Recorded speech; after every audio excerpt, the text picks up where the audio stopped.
इस कार्यक्रम के पुण्यार्जक हैं अरहम टीम।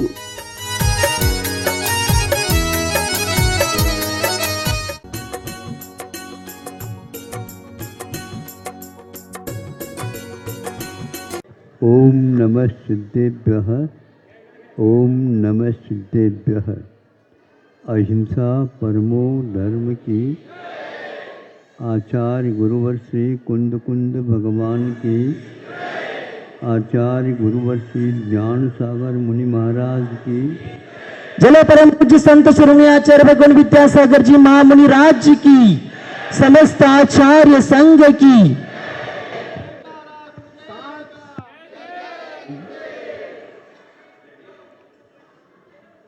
ये साउंड का जो आप लोग प्रयोग करते हैं, इसको आप सावधानी से करो। कम आवाज में भी ये कार्य किया जा सकता है और वह बहुत स्पष्ट रूप से सुनने में आ सकता है। तीसरा, कोई भी व्यक्ति उसको सुनेगा, सुनने की और इच्छा करेगा। और आप ज़्यादा यदि ध्वनि देते हैं तो वह फालतू ही चला जाता है, आप अपव्यय कर रहे होता है और इन यंत्रों के ऊपर दुष्प्रभाव भी नहीं पड़ता। इनकी एज बढ़ जाती है और सुनने वालों की भी एज बढ़ जाती। इसलिए आप सोच समझ करके, कई बार हमने कहा है इस प्रसंग में, विज्ञान को भी इसको स्वीकार कर रहा है कि ऐसे कोई न कोई शक्ति विद्यमान है जो हमें विज्ञान को गौण करके कुछ और दूसरे क्षेत्र की ओर ले जा रहा है। इसको मना तो कर नहीं सकते हैं, किंतु इसकी धारा आज एक प्रकार से प्रवाहित तो रुचि तो नहीं है, लेकिन फिर भी उसमें गड़बड़ी अवश्य या उसके प्रति उपेक्षा भाव अवश्य खड़ा हो रहा है।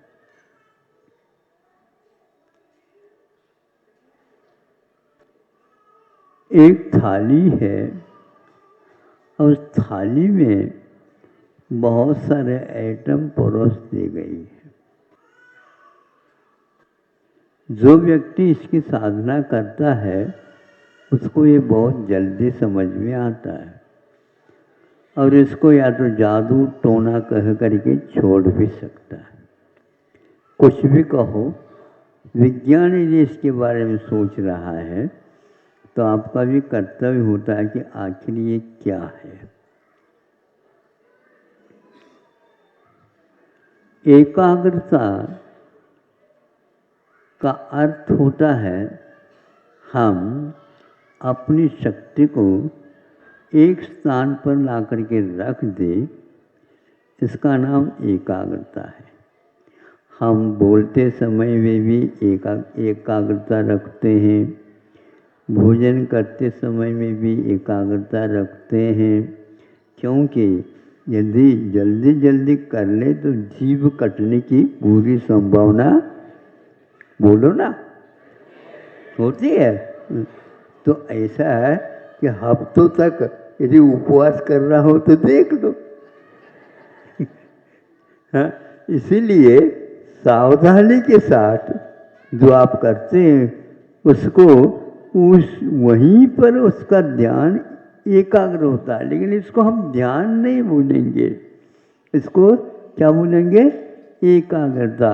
चलते समय में भी हम चल रहे हैं, हमारा ध्यान कहाँ पर है? सड़क पर है। कितनी दूरी पर है? 4 हाथ की है। इसमें कंकड़ पत्थर से आप बचना तो चाहते हैं, लेकिन जीव जंतु को भी बचा सकते हैं। हमारा उद्देश्य ये है कि अपने चर्या में बाधा न आओ और जीवों को जो क्षति पहुंचती है या दर्द होता उसको, उससे भी हम बच सकते हैं।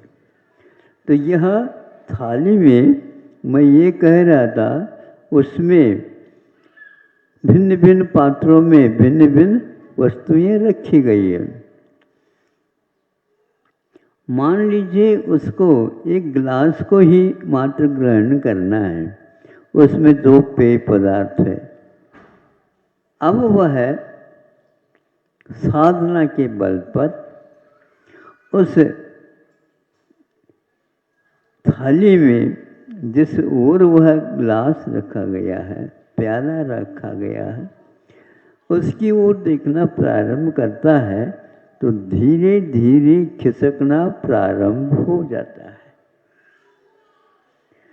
इसके बारे में कई विद्वान, कई साधक, कई जिज्ञासु इसके बारे में सोच रहे हैं कि आखिर क्या है। हम भी देखते हैं तो गिलास आना तो दूर, उसमें से एक आधा आइटम भी आ जाए, नहीं आते। इसका क्या अर्थ होता है? माता पिता वो इसको उपेक्षित भी कर सकते हैं, लेकिन साइंस का, विज्ञान का जो लड़का है वह तो गौण नहीं करेगा और वह अवश्य ही उसके बारे सोचना प्रारंभ कर दे और वह बिल्कुल गिलास उसके सामने आ जाता है खिसकता हुआ। ये क्या है? ये सम्यक दर्शन और मिथ्या दर्शन से यहाँ पर कोई मतलब ही नहीं। मतलब ये है कि हम अपने पास कितनी एनर्जी, शक्ति है, इसका नाप तो देख रहे हैं।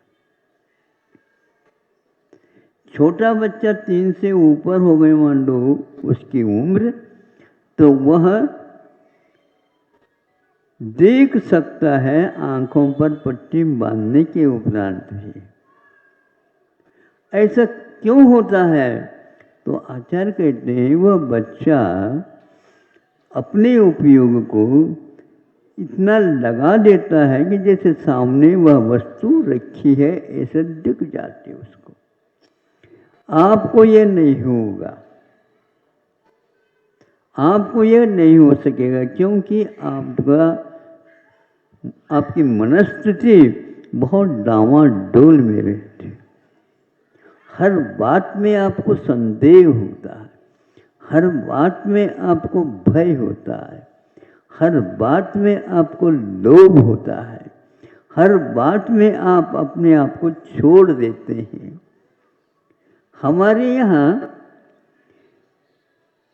ये बताया 2 समुद्र घाट है, एक मारणांतिक समुद्र घाट और एक वेदनाकृत समुद्र घाट। मारणांतिक समुद्र घाट को प्रकरण बनाए हैं तो मरण के समय पर, मरण तो नहीं हुआ भी, किंतु वह आत्मा के प्रदेश अपने आप ही बाहर की ओर आते हैं। जैसे आप क्रोधावेश में आ जाते हैं तो होंठे अपने आप ही फड़कने लग जाते हैं, आंखों में अपने आप ही खून हो या न हो लेकिन आंखें लाल हो ही जाते। जिसके पास खून की कमी है उसके भी आंखें लाल हो जाती, नहीं होती? खून की कमी होने के बाद भी पूरी उस वेदना के साथ अथवा उसके साथ, तो इसको बोलते समुद्र घाट। समीचीन रूप से वह अपने आत्मा के प्रदेशों को बाहर की ओर फेंक देता है। यह यदि समझ में नहीं आए, श्रद्धान का विषय है, तो आप एक लैंप रखो या दीपक रखो, वो ऊपर, उसके ऊपर कुछ नहीं है, आवरण नहीं है, ग्लास वगैरह नहीं लगाया। अब उसका तेल ज़्यादा होने से या उसके बर्नर में कमी होने से तो वहाँ फबकता है।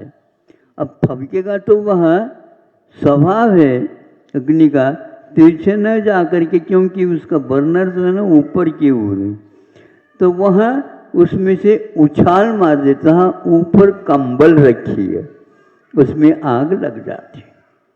ये क्या हुआ? ऐसे कई बार हो गया होगा, होता है कि नहीं?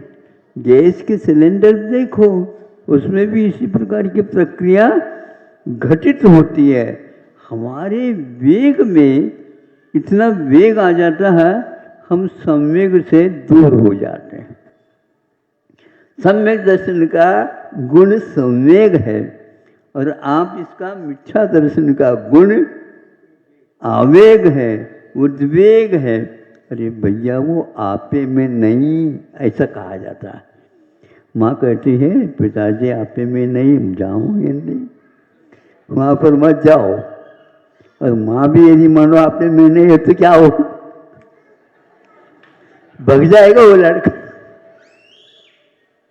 देर से फिर बाद में करता। ये भी एक समुद्र का से बच्चों का, नहीं समझे? आवाज आ गई उसकी, नहीं समझे? वो आकर्षण दे रहा है। क्या सुन रहे हो आप? हमारी बात सुनो, ऐसा कह रहा है वो। अब उठना ही पड़ेगा उनको, हमारी बात सुने या न सुने। तो ये हम अपनी शक्ति को कषायों के कारण वेदना सहन नहीं होती, तो उसके कारण वह बाहर की ओर प्रवेश आ जाना, यह एक ज्ञान की क्रिया में भी किया जाता।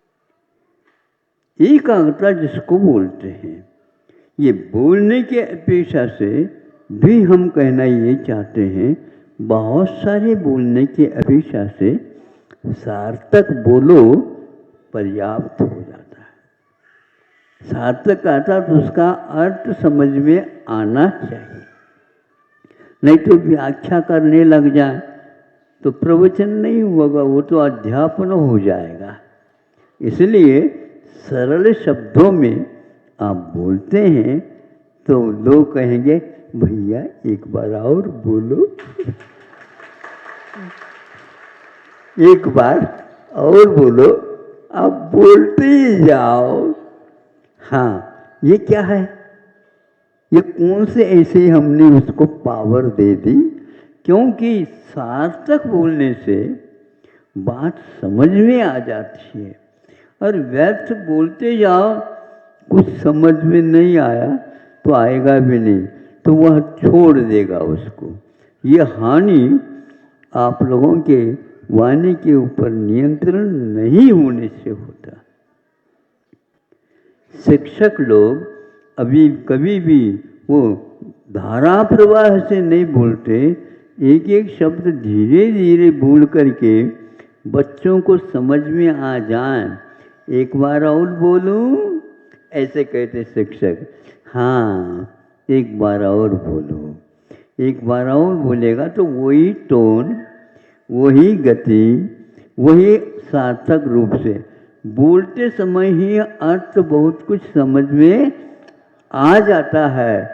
पुनः पूछने की कोई आवश्यकता नहीं है। इसको आचार्यों ने एक पाठी कहा है। अकलंक देव एक पाठी में आते हैं, ऐसे सुनने में आया। निकलंक एक प्रकार से द्विपाठी माने जाते थे। इसी प्रकार त्रिवेदी होता है, चतुर्वेदी होता है, अनेक प्रकार के विशेषण लग जाते हैं। जब यह एक लेख हमने पढ़ा था, जो आपके सामने रखा, हमारे यहाँ पहले से ही यह घोषित है। वेदना समुद्घात, कषाय समुद्घात के साथ यही घटित होता है। आत्मा के प्रदेश जिसके ऊपर आपकी कषाय उठी है, उसको दबोचने के लिए पहुंच जाते हैं। उसके साथ व्यवहार और बिगड़ चुका है। इसके कारण वैर बंधते हैं, इसके कारण विपरीतता आ जाती है, इसके कारण मित्रता छूट जाती है। इसके कारण आत्मा की पाचन शक्ति के ऊपर और रक्त संचार के ऊपर गलत प्रभाव पड़ जाता है। इसलिए आप बोलने को औषध बना सकते हैं। दूसरे के रोग को भी आप उसकी चिकित्सा कर सकते हैं और आप अपने आप के ऊपर भी उसका प्रयोग कर सकते हैं। हमारे आचार्यों ने हमारी ये उद्वेग बढ़े नहीं, इसलिए 8 वार होते हैं ना, 7-8 वार, तो 8 वार होते हैं। उनमें एक एक चीज का, रसों का त्याग बताया है, बताए ना। हाँ, एक दिन तो घी का भी आता है, एक दिन नमक का भी आता है, एक दिन दूध का भी आता है, एक दिन उसका भी आता है, इस प्रकार का भी आ जाता है। ये खेल नहीं है, इसके द्वारा उसका एक प्रकार से उसकी चिकित्सा हो जाती है। बच्चों को इसी प्रकार सिखाना चाहिए ताकि वह भोजन उसका सार्थक हो। खाएं किंतु वह सार्थक हो गया नहीं, प्रयोजन भूत होना चाहिए और वह पच जाए जल्दी जल्दी। इस प्रकार का भोजन करने से ऐसा होता है। विज्ञान ने इस बात को स्वीकारता दी है। अब हमारे उद्देश्य के अनुसार ही ये कार्य होते हैं। यदि मान लो आप सार्थक बोल रहे हैं, उद्देश्य यह है कि एक बार में सामने वाले व्यक्ति उसको हूँ कह देता है, नहीं है ना कह देता है। ना कहने से आपको बुरा लगेगा, क्योंकि इसलिए कि हमने कहा और उन्होंने हाँ भी नहीं कहा। हाँ यदि कहलवाना चाहते हैं तो पुलिस को बुलाओ अपने आप ठीक कर देगा वो। पुलिस ऐसी पिटाई करता है, उसको हाँ ही कहना पड़ता है। जब तक वह ना करेगा तब तक उसकी पिटाई होती रहेगी। उसी प्रकार हम अपने पास वैसे कुवत कम है और उसको सार्थकता नहीं देते हैं तो आप लोगों को बहुत हानि होती है। इसलिए जीवन पर्यंत के लिए मीठे का त्याग, जीवन पर्यंत के लिए नमक का त्याग, जीवन पर्यंत के लिए दूध का त्याग, इसके त्याग करने से उसके प्रति जो मोह होता था, राग होता था, अथवा और भी कोई भी हो तो ये होता था, वो सब छूट जाता। आप क्या चाहते हैं? कर्म की निर्जा ना, ये इतने क्यों क्या कर दो, अपने आप ही निर्जरा प्रारंभ हो जाती है। अब इधर तप भी होगा, तपसा निर्जराच, तप के द्वारा निर्जरा होते। तो यह बात इस लेख को पढ़ने से हमें लगा, यह पहले भी चलता था इस प्रकार। जो चीज़ चाहिए उस चीज़ को बुलाया जा सकता है। इसी का नाम विद्या है, इसी का नाम रिद्धि है। हम नहीं भी चाहते हैं तो भी महाराजों के श्रवण जो साधक होते हैं उनके हाथ में रूखा सूखा भी दे दो तो भी वह रसदार बन जाता है। नीरस को भी वह रसवान बनाने की क्षमता इस प्रकार आत्मा में है, लेकिन मोक्ष मार्ग में उसका प्रयोग नहीं किया जाता। फिर भी हाथ में आ गया तो उस रूप में परिणत हो ही जाता है। रूखा सूखा भी अमृत श्रावी बन जाता है। आपको अमृत चाहिए? हाँ महाराज, फूकट में मिल रहा है, ले लो। इसलिए ये जो शास्त्रों में उल्लेख मिलते हैं ये मामूली चीज है। हाँ, बहुत प्रकार की क्षमता शरीर में भी आ जाती है, वाणी में भी आ जाती है। सोचते हुए थोड़ा सा बेटा जिसके बारे में आप सोच रहे थे वो व्यक्ति शाम होने से पूर्व पूर्व में आ ही जाता है। किसने बुलाया? बुलाया तो किसी ने नहीं, फोन लगाया होगा, फोन भी नहीं लगाया, फिर आज कैसे आ गए वो? तो वो कहता है क्यों भैया आपको किसने बुलाया? आज ऐसा लगा कि अब जाना ही वहाँ पर है, मैं आ गया। तो इसके पीछे मनोवेग काम करता रहता है। इसको आचार्यों ने संप्रेषण बोला है। समय आपका हो गया है, थाली में से गिलास प्याला ऊपर आ गया। यह वैज्ञानिक लेख था, इसके माध्यम से हमने बात कह दी। आप बोलते हैं तो सबको मीठा लगे, लेकिन ज़्यादा मीठा भी अच्छा नहीं। अनुपात से आप मीठा लिया करो तो मुंह कड़वा नहीं होगा। हाँ, आप ज़्यादा खाते हो मुंह कड़वा हो जाता है, फिर करेला खाना पड़ता है, तब कहीं जा कर के उसका संतुलन ठीक हो जाता है। आप लोगों ने शांति के साथ सुनी। देखो धीमी धीमी मैं बोल रहा हूँ, फिर भी आपको सुनने में आ रहा, इसलिए ब्रह्मचारी को कह देना कि कल से इस ध्वनि में कमी लाए। और ध्वनि को बचाना बहुत बड़ा कार्य है। समझो वैसे गवर्नमेंट जो है ना थक रही है आप लोगों के लिए, लाइट लाइट लाइट। दिन में भी यदि हेलोजन जला रहे हो तो कमी कहाँ है? ये तो समझने की कमी है। दिन में यदि उनका उपयोग करते हो तो सूर्य में जो तत्व हैं उन तत्वों का उपयोग नहीं होने से रुग्णता आ जाती है। पर्याप्त है आप लोग स्वस्थ रहें और आप लोग अपनी शक्ति को समझ ले।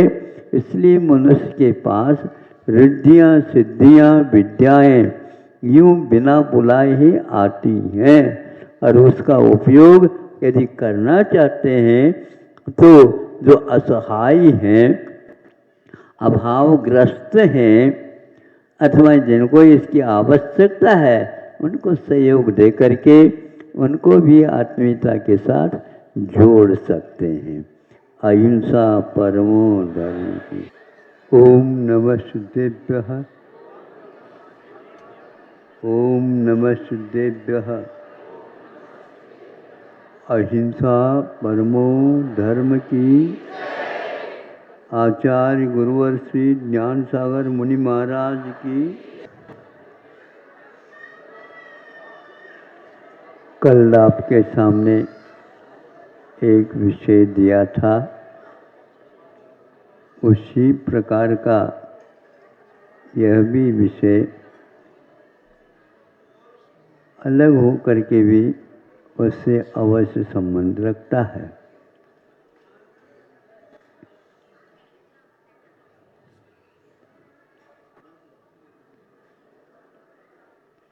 यह एक लेख पढ़ा था,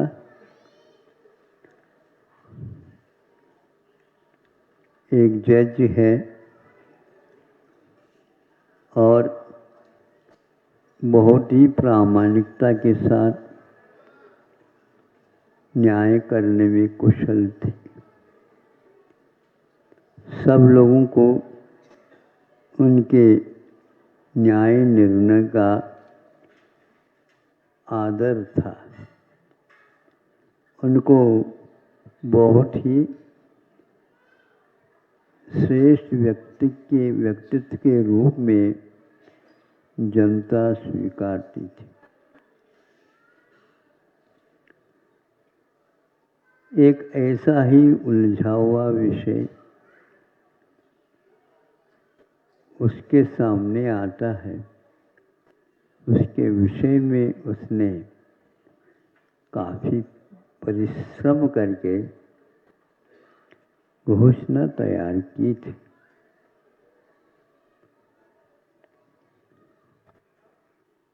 जब वह घोषणा के लिए उस स्थिति पर पहुंच जाता है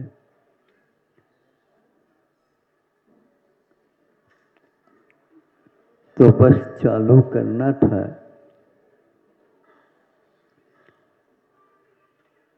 उसकी स्मृति में वह कोई भी घोषणा रही। आप सुन रहे हैं? सावधानी से सुनिएगा। मैं इसलिए लौकिक उदाहरण दे रहा हूँ और देता हूँ ताकि आप लोग धर्म में भी क्या वस्तु है इसके बारे में सोच सकें। कोई किसी को बाध्य करो तो वह कार्य करने के लिए तैयार नहीं होता, फिर भी बाध्य करोगे तो इसकी इच्छा नहीं होती, तो वह विस्मृति से चकित हो गया। ये कैसी बात है, आज तक जीवन में ऐसी घटना नहीं घटी, किंतु आज तो वह सामने घट रही है। भूमिका बन गई, घोषणा की, किंतु स्मृति लुप्त हो गई। फिर इसके उपरांत दूसरे केस के पीछे से हमने उसको प्रकारांतर से किसी को ज्ञात न हो इस प्रकार दूसरे काम करके उस दिन घोषणा के बारे में, निर्णय के बारे में उसका मन थोड़ा सा हतोत्साहित जैसा हो गया। जज होकर के हतोत्साहित होना ये भी मायना रखता है। प्रतिभा संपन्न विद्यार्थी हो, विश्वविद्यालय में उसका अधिकार हो, प्रसिद्धि हो, आज तक वह प्रथम श्रेणी में आने वाला लड़का, अब यदि उसके स्थान पर दूसरा कोई आता है तो उसको उससे कभी वैर या द्वेष नहीं होता, किंतु आखिर क्या कमी रह गई जो मैं निकल नहीं पाया। तो उसी प्रकार उनको लगा दूसरे दिन करने का विचार था, उस दिन भी उसको सफलता नहीं मिली। तीसरे दिन तैयारी तो पहले से की हुई,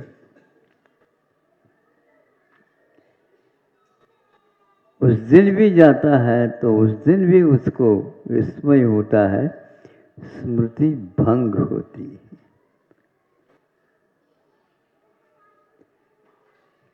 याद करने की बात ही नहीं हो तो घोषणा करने की बात थी। पत्नी को बुलाया, ऐसी घटना घट रही है 3 दिन से। पत्नी तो वकील भी नहीं और जजमेंट देने की तो बात ही नहीं, लेकिन वो कहती है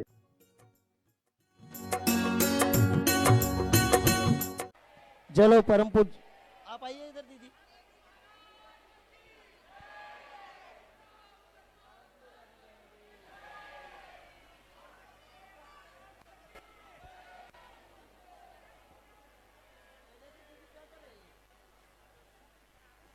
हेलो, चलो परम पूज्य संत श्रमणीय आचार्य भगवान विद्यासागर जी महामुनि राज जी की, समस्त आचार्य संघ की।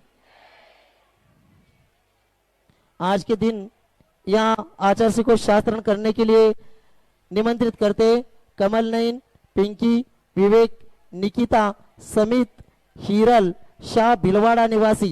इन्होंने संस्कृत का एक मंदिर के लिए 3,51,000 रुपए की दान राशि की स्वीकृति दे वे आए और आचार्य को शास्त्रदान करे। सुगन चंद, विजय कुमार, पिंकी, रोहित, श्रद्धा, शोनित, रारा परिवार भिलवाड़ा निवासी।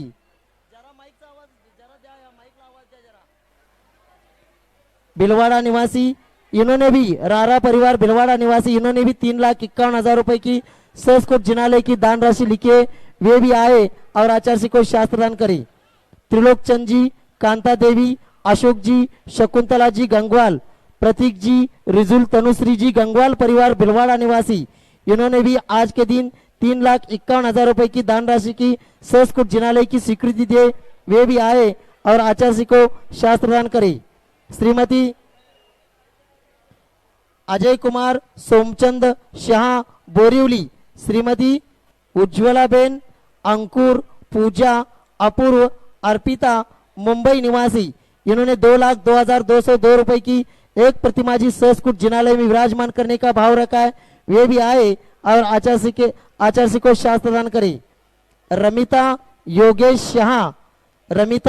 शाह, इन्होंने भी आज के दिन एक प्रतिमा जी 2,02,202 रुपए की संस्कृत जिनालय में एक प्रतिमा जी रखने का भाव रखा है, वे भी आए और आचार्य जी को शास्त्र दान करे। एसके जैन अध्यक्ष अतिशय क्षेत्र बजरंगगढ़, अमिता जैन परिवार जिला गुना निवासी, इन्होंने भी 1,11,111 रुपए की दान राशि की स्वीकृति दिए, वे भी आए और आचार्य जी को शास्त्र दान करे। राजेंद्र जी, श्री राजेंद्र जी चौधरी, मोतीलाल जी चौधरी, शास्त्री नगर भिलवाड़ा, इन्होंने आज के दिन एक सोने की अंगूठी का दान दिया है, वे भी आए और आचार्य के चरणों में श्रीफल अर्पण करके आशीर्वाद प्राप्त करी। सौ सुलोचना जी, सुरेंद्र जी, मैत्री परिवार व्यवहार वाले जयपुर, मैत्री परिवार ब्यावर वाले जयपुर, इन्होंने भी 55,555 की दान राशि की स्वीकृति दे, वे भी आए और आचार्य के चरणों में श्रीफल अर्पण करके आशीर्वाद प्राप्त करी। नहीं कहाँ आया है?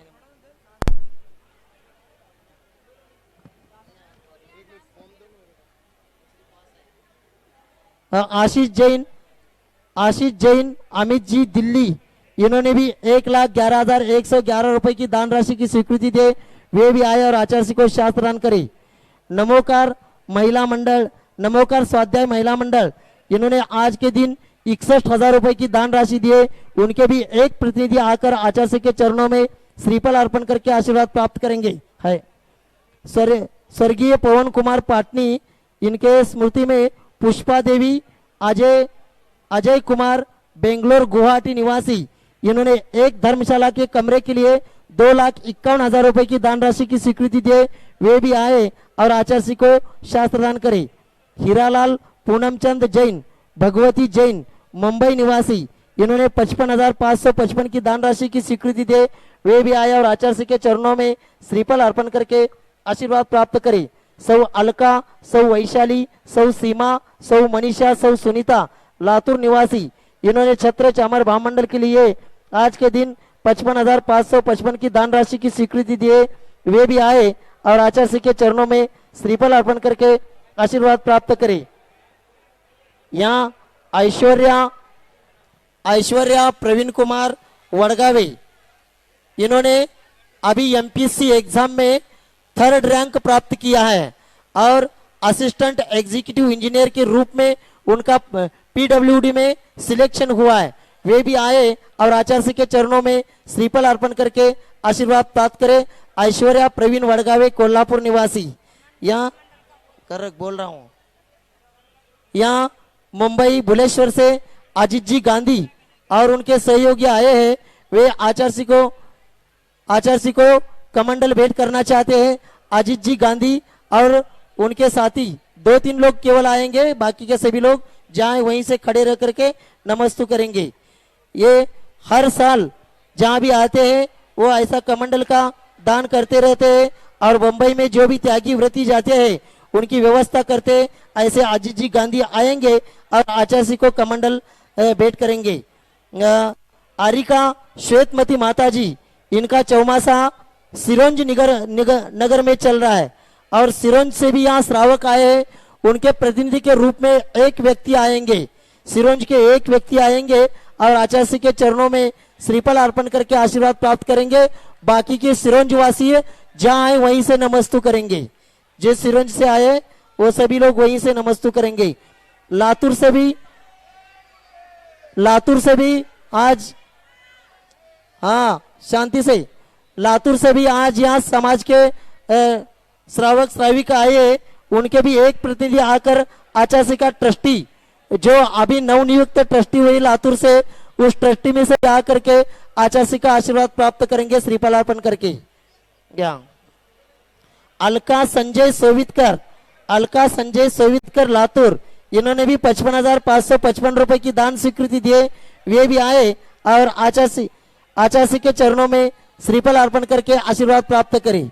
सभी लोग अपने अपने स्थान पर बैठेंगे, पूजन प्रारंभ कर रहे हैं, सभी लोग अपने अपने स्थान पर बैठेंगे, सभी लोग अपने स्थान पर बैठेंगे। सिरोंज वाले एक व्यक्ति को आने के लिए बोला था, अब बाकी के वहीं से नमस्तु करेंगे। चलिए, ये ठीक नहीं है, चलिए जल्दी। लातूर वाले पुढे का आला, शुरू करो। संत शिरोमणी आचार्य विद्यासागर महामुनी राज की जय। संत पाहता वसंताला बहरली ही वसुंधरा, अंत जाणी संसाराचा प्रसन्न झाली भावधरा। भावभक्तिनी भावधरे आव्हान न करू मुनी राजा, मन कमलासनी करू स्थापना वंदन भावी जिन राजा। ओम रूम परम पूज्य संत शिरोमणी आचार्य भगवान विद्यासागर जी महामनिंद्र अत्र उत्तर सवर्षिति आह्वाननम। संत शिरोमणी अत्र तीर्थोट स्थापनम अत्र मस्तनितोष्ट स्थापनम सनदीकरणम। संत शिरोमणी विद्यासागर हे गुण आगर श्रुत सागर, रत्नत्रय दाता पत्रय ज्ञानीर अर्पितो रत्नाकय। हे गुरुवर भास्कर सौख्य सुधाकर महातपस्वी मुनिराजा, जन्म जरा आणि मरण मुक्त कर वंदन भावी जिन राजा।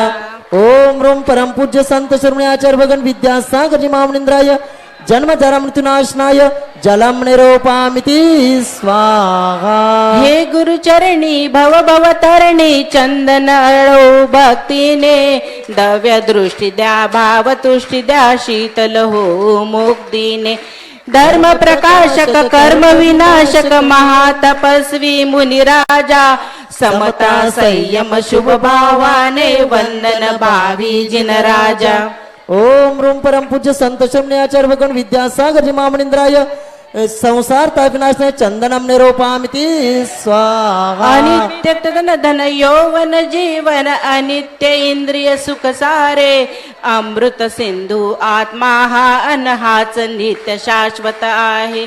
शाश्वत सत्याचा आराधक महामनीस्वी मुनिराजा, अनंत चतुष्टय प्रगट हो भावी वंदन जिन राजा। ओम रूम परम पूज्य संत शिरोमणी आचार्य भगवान विद्यासागर जी महामनिंद्राय अक्षय पद प्राप्तय अक्षतम निरोपामिति स्वाहा। ओम रूम परम पूज्य संत शिरोमणी आचार्य भगवान विद्यासागर जी महामनिंद्राय कामबाण विनाशनाय पुष्पम निरोपामिति स्वाहा। ओम रूम परम पूज्य संत शिरोमणी आचार्य भगवान विद्यासागर जी महामनिंद्राय क्षुधार विनाशनाय नैवेद्यम निरोपामिति स्वाहा। ओम रूम परम पूज्य संत शिरोमणी आचार्य भगवान विद्यासागर जी महामनिंद्राय मोहंधकार विनाशनाय दीपम निरोपामिति स्वाहा। ओम रूम परम पूज्य संत शिरोमणी आचार्य भगवान विद्यासागर जी महामनिंद्राय अष्टकर्मदानाय धूपम निरोपामिति स्वाहा। ओम रूम परम पूज्य संत शिरोमणी आचार्य भगवान विद्यासागर जी महामनिंद्राय मा मोक्ष फल प्राप्तय फलम निरोपामिति स्वाहा। गुरुशाचे मिलन जगातील गुरुपुष्याचा योग जसा, मुक्ता मणी अण माणिक्याला स्वर्णाशी संयोग जसा। हिऱ्यास कोंदन कंचनाचे श्रेष्ठ गुरुचे शरणा, अतिशयकारी भवभवतारी अनर्घ पद द्या श्रेष्ठ महा। ओम रूम परम पूज्य संत शिरोमणी आचार्य भगवान विद्यासागर जी महामनिंद्राय अनर्घ पद प्राप्तय अर्घ्यम निरोपामिति स्वाहा। नमस्तु भगवान ओम नमस्ते नमः सिद्धेभ्यः। ओम नमः सिद्धेभ्यः। ओम नमः सिद्धेभ्यः। अहिंसा परमो धर्म की। आचार्य गुरुवर श्री कुंद कुंद भगवान की। आचार्य गुरुवर श्री ज्ञान सागर मुनि महाराज की। जय लो परम पूज्य संत शिरोमणी आचार्य भगवान विद्यासागर जी महामुनि राज जी की। समस्त आचार्य संघ की। आगे कोई नारा नहीं लगेगा। सुनो सुनो, शांति रखने के लिए बैठे आप लोग, हल्ला गुल्ला करने के लिए नहीं। एक बात जो 2-3 दिनों में बताई गई उसका उपसंहार लगभग करते हुए एक उदाहरण आपके सामने रखा जा रहा। ये तो कहा ही है, सम्यक दर्शन ज्ञान चारित्राणि मोक्ष मार्ग है। मोक्ष का मार्ग होता है सम्यक दर्शन, सम्यक ज्ञान और सम्यक चारित्र के साथ। ये मार्ग का कथन है, मोक्ष का कथन नहीं। एक बात। दूसरी ये बात है कि सम्यक दर्शन पहला होता है, बाद में नहीं होता। पहले होना अनिवार्य है, फिर बाद में जो ज्ञान चारित्र आदि क्रमशः होते हैं। ऐसी जो मान्यता है, ये किसी भी आगम में ऐसा नहीं लिखा कि पहले सम्यक दर्शन ही होता है, किंतु उन तीनों का एक साथ होना भी आगमोल्लेख है। इसको कुछ लोगों ने अपने स्वार्थ सिद्ध करने के लिए कि केवल सम्यक दर्शन ही पहला होता है ऐसा कहकर के, अन्यथा इस सूत्र में सम्यक दर्शन को पहले क्यों नहीं रख सकते। पहले रखने का अर्थ यही है, वसी का ही प्रधान स्थान है, ऐसा कुछ नहीं है। किंतु उसके माध्यम से मोक्ष मार्ग में संवर और निर्जरा आदि तत्व प्रारंभ हो जाते हैं, लेकिन उसके साथ साथ चारित्र बाद में होता, ऐसा कहीं भी नहीं लिखा। अब देखो एक उदाहरण है, अमृत धारा एक अपने आयुर्वेद में एक बहुत अच्छा औषध माना जाता है। तात्कालिक उपचार के लिए ये बहुत ही अच्छा काम करता है। बाद के लिए मैं नहीं कह रहा हूँ, लेकिन वर्तमान में यदि किसी को उल्टी हो रही हो, जी मचल रहा हो, आदि आदि दस्त लग रहे हों, उसको दूर करने के लिए दूध में अथवा पानी में 1-2 बूंद, ज़्यादा नहीं, ऐसा नहीं कि चम्मच डाल दो और दे दो, ऐसा नहीं, 1 या 2 बूंद उसमें दे दे, पर्याप्त होता है। और यह अमृत धारा का काम उसी समय उसको आराम मिलना प्रारंभ होता है। इसी प्रकार सम्यक दर्शन, सम्यक ज्ञान, सम्यक चारित्र तीनों चाहिए, तभी मोक्ष मार्ग में कदम उठने के लिए लायक हो जाता है। यदि उस अमृत धारा में 3 चीजें मिली है, एक तो पेपरमेंट है, हाँ, और दूसरा है अजवान का फूल, और तीसरा हाँ एक कपूर है। तो ये 3 चीज़ों का मिला दो तो अमृत धारा बनेगी। किंतु यहाँ पर सावधानी की बात यह है, तीनों की मात्रा बराबर हो। अब इससे अपने आप ही ज्ञात हो जाता है, सम्यक दर्शन की मात्रा थोड़ी सी ज़्यादा होती होगी, सम्यक ज्ञान सम्यक चारित्र की थोड़ी होती होगी। इसलिए उमा स्वामी महाराज ने देखो सम्यक दर्शन ज्ञान चारित्राणि मोक्ष मार्ग कहा। नहीं, मोक्ष मार्ग के लिए कमी बेशी से मतलब ने समान बराबर मात्रिक होना चाहिए, तभी यह होगा। अभी चारित्र का एक अंश भी नहीं फूटा है और आप चारित्र की बात करते हो, क्योंकि आपको ध्यान लगाना और आपको परम समाधि को प्राप्त करना है। आगम में यत्र तत्र सर्वत्र इन चीज़ों का वर्णन मिलता है, उसमें अपने आप को शामिल करने के लिए उन्होंने ये सोचा कि सम्यक दर्शन पर्याप्त है, सब काम हो जाएगा। नहीं होगा। घर का यदि आपका मोक्ष मार्ग है तो संभव है। लेकिन पहले दिन हमने कहा था हम आपके बारे में कुछ भी नहीं कह सकते क्योंकि आपकी दुकान है, आपके सेल्समैन हैं, ना आपके ही माल है, और यहाँ पर आपका क्रेडिट जिसको बोलते हैं बहुत विश्वास है आपका बाजार में, ये सब कुछ है, इसमें कोई संदेह नहीं। ग्राहक भी बहुत आ जाते हैं, लेकिन ये बात सरकार हमेशा देखती रहती है, इनके दुकान में ज़्यादा ग्राहक क्यों आते हैं। नहीं समझे, इसको देखने के लिए गए और अच्छे अच्छे लोग आते हैं, इसका अर्थ ये है इसमें कुछ न कुछ तो क्या है, दाल में क्या होता है, दाल में जीरा भी तो होता है, काली मिर्च भी तो होता है। दाल में काले का अर्थ बहुत गंभीर है, इसका अर्थ यह है वह उसमें भी बनावटी कर रहा है, इसलिए वह नाप तोल बर्त आदि जो माप है इनमें वो चेकअप करते हैं। बड़े बड़े ऑफिसर आते हैं तो दुकानदार कभी छूटती है, उनको जल्दी संतुष्ट नहीं किया जा सकता, भैया जल्दी जल्दी कर लो निपटा दो, नहीं है तो मामला और आगे बढ़ेगा। इसी प्रकार सम्यक दर्शन एकमात्र पर्याप्त नहीं, सम्यक ज्ञान भी एकमात्र पर्याप्त नहीं। अकेला सम्यक चतुर्थ भी तो हो सकता, अकेला सम्यक दर्शन होता तो है, नहीं होता ऐसा नहीं, किंतु सम्यक चारित्र के लिए तो सम्यक दर्शन चाहिए।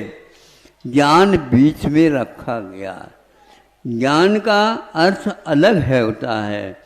सम्यक ज्ञान के सम्यक दर्शन के साथ सम्यक ज्ञान हो भी सकता है और नहीं भी हो सकता।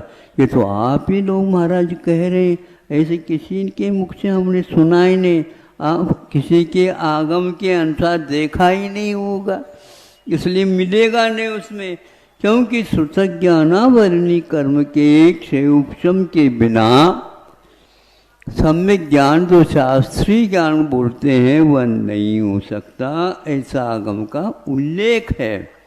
इसलिए कि उसके अभाव में भी सम्यक दर्शन रह सकता है, रहता है। पहले दिन ये कहा था ज्ञान के सम्यक ज्ञान की व्याप्ति सम्यक दर्शन के साथ कहीं भी नहीं लिखा, इसलिए द्रव्य श्रुत जो शास्त्रीय पंडिताई जिसको बोलते हैं उसका होना कोई अनिवार्य नहीं है, ऐसा कहा गया। ये ध्यान करने के लिए परम समाधि परम सामायिक आदि आदि कथन आता है, उसमें भी यह नाम लेना चाहते हैं, तो आचार्य कहते हैं अविरत दशा में ये कुछ भी संभव नहीं है। समाधि के लिए उन्होंने चतुर्थ महाराज भगवान की स्तुति करते हुए समुद्रभद्र महाराज ने किया तद्गुण प्राप्त है। समाधि के प्राप्ति के लिए दोनों प्रकार के परिग्रहों का त्याग बताया है। कौन से है महाराज? ये अभिनंदन सागर महाराज, अभिनंदन महाराज, हाँ समाधि तंत्र है, समाधि तंत्र है तदुपोपत्तये, समाधि का लक्ष्य बना करके जो इन्होंने लक्ष्य बनाए हमें परम समाधि को प्राप्त करना है, वह मरण के समय होता वो नहीं, किंतु बोधि निदानम की रत्नत्रय के आधार और निधान भूत समाधि को प्राप्त करने के लिए तदुपोपलब्ध है, उसकी प्राप्ति के लिए क्या किया?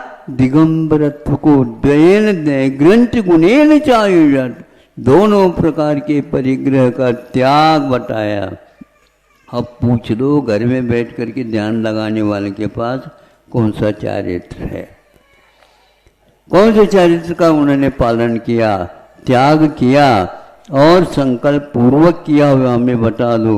एक रत्ती भर भी उनके यहाँ नहीं बिरती, इसलिए उसको अविरति ये संज्ञा दी गई है। इसलिए उस कार को, मोटर को, वाहन को पकड़ लेती है पुलिस जिसकी नंबर प्लेट नहीं है। बोलो है, पुलिस तो अच्छे अच्छे जज भी हो उसको भी पकड़ लेंगे। हमें क्यों पकड़ रहे हो? हम कोर्ट जा रहे हैं। कोर्ट तो जाओ लेकिन नंबर इधर दिखाओ, नहीं चलेगा ये। किंतु अविरत दशा हो करके और आचार्यों की वाणी को सुन करके भी जो व्यक्ति इसका पालन नहीं करता, बल्कि कल जो गाथा बताई थी, द्विहम पिमोक्षमज्ञे ध्याने पावन जम मुनि नीमा, ये मुनि नीमा नियम से वह मुनि ध्यान के काल में दोनों प्रकार के मोक्ष मार्ग को प्राप्त करता। इसलिए यदि ध्यान की इच्छा है तो सर्वप्रथम निर्घंट दशा को प्राप्त करो, ऐसा स्वामी समंत भद्र महाराज कह रहे हैं। उस स्थान में उन्होंने मुनि शब्द को हटा करके उसमें गुणी शब्द रखा। गुणी का अर्थ होता है एक प्रकार के सम्यक दर्शन को प्राप्त करने वाला। इसलिए अकेले वह गुणी ये नहीं, यहाँ पर गुणी का कोई प्रसंग ही नहीं है, गुण रखता है। लेकिन ये भी ध्यान रखना, समाधि की प्राप्ति के लिए रत्नत्रय भी पर्याप्त नहीं है, किंतु पूरी तौर पर निर्घंट होना अनिवार्य है। तब कहीं जाकर के वह शुद्धोपयोगात्मक अथवा उपेक्षा, संयम, परम समाधि और निश्चय रत्नत्रय, ये सारे के सारे व्यवहार रत्नत्रय इत्यादि के कार्य रूप में हैं। इस प्रकार जिन्होंने अपना उद्देश्य समाधि की प्राप्ति रखा है, उसको यह अनुबंध रखा है। इस अनुबंध के स्थान पर आपने अपने स्वार्थ सिद्धि करने के लिए और अपने शिष्य मंडली को बढ़ाने के लिए, और कौन सा आपका प्रयोजन है मुझे बताओ। प्रयोजन यदि मोक्ष मार्ग का, संवर का होता, आप आइए ना, क्या बात हो गई, किसी भी प्रकार से आप आगे बढ़ सकते हो। नहीं, पंचेंद्र के विषयों को छोड़ना ऐसे हंसी खेल नहीं है। करो ना, क्या बात हो गई, नहीं कर पाते। और वहाँ पर मुनि के स्थान पर जो गुणी शब्द का प्रयोग किया, इसको बोलते हैं अवर्णवाद। ये किसका अवर्णवाद है? द्रव्य संग्रह का अवर्णवाद है, जो आज तक हजारों वर्ष से चल रहा था, उसका वह अवर्णवाद किया। अवर्णवाद का अर्थ दर्शन मुनियस्य, दर्शन मुनि के बंद करने के लिए यह पर्याप्त है। ऐसे क्यों कर रहे हो बंधु? कम से कम सोचो, विचार करो। आचार्य प्रणीत ग्रंथों में इस प्रकार का व्यत्यास नहीं करना चाहिए, लेकिन स्वार्थ त्याग की बहुत कठिन है। कठिन तपस्या करो नहीं और मलाई मलाई चाटना चाहो, संभव नहीं है।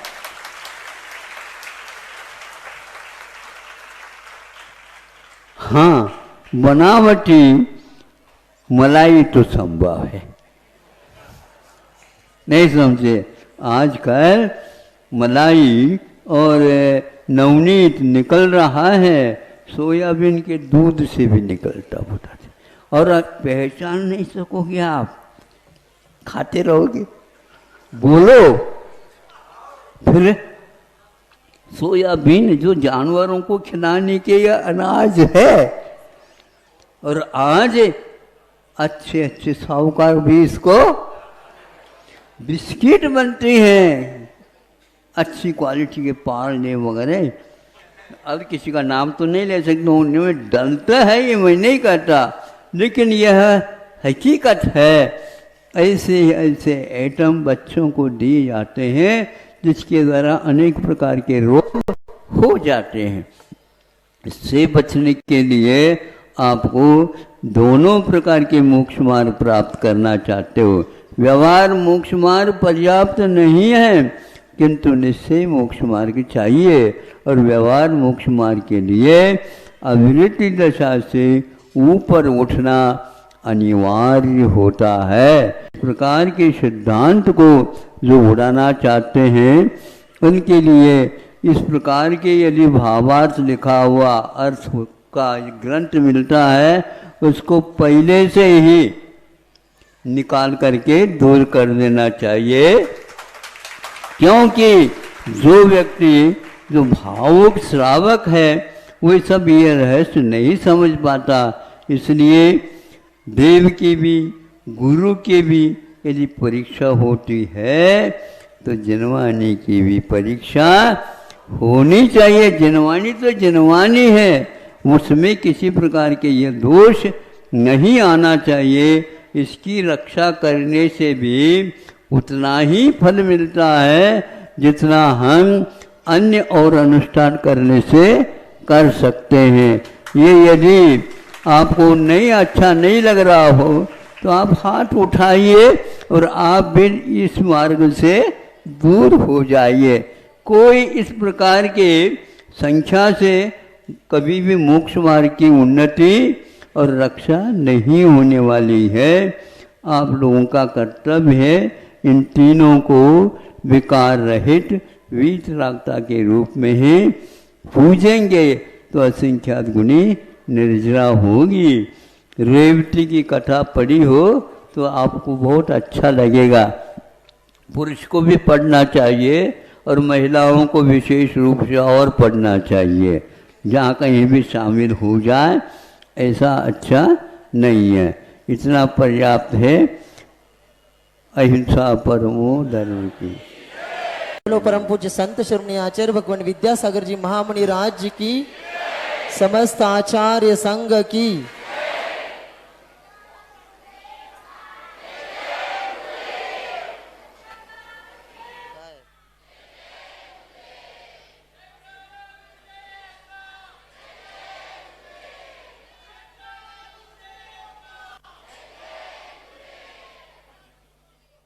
आचार्य श्री जी अभी मंदिर जाएंगे, मंदिर से आरचर्य के लिए निकलेंगे। आप सभी लोग रास्ते के दोनों किनारे अच्छे से खड़े रहकर। इस कार्यक्रम के पुण्यार्चक थे अरहम टीम।